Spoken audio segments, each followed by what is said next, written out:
जाला। सुनी रूपवा मनोहर वरनी न जाला। काने कुंडल शोभे डारे मृग छाला। हाथ त्रिशूल डमरू हाथ त्रिशूल डमरू चंद्रमा लीला रजी चलनी बारात साजी भोले सरकार जी चलनी बारात साजी भोले सरकार जी चलनी बारात साजी। नमः शिवाय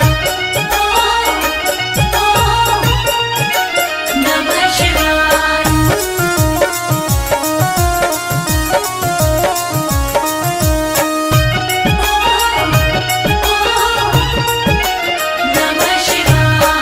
देवरी सिमुनी सभे चलली बरतिया। हाडा बिरनी भूत पीछा से भोला के संहतिया। ए जी सुनी देवरी सिमुनी सभे चलली बरतिया।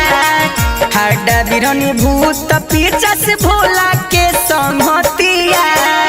गारावा में सापा बाछो गारावा में सापा बाछो रेला फुफका रजी चलनी बारात साजी भोले सरकार जी चलनी बारात साजी भोले सरकार जी चलनी बारात साजी। हो हो हो जय भोले। हो बाबा भोले।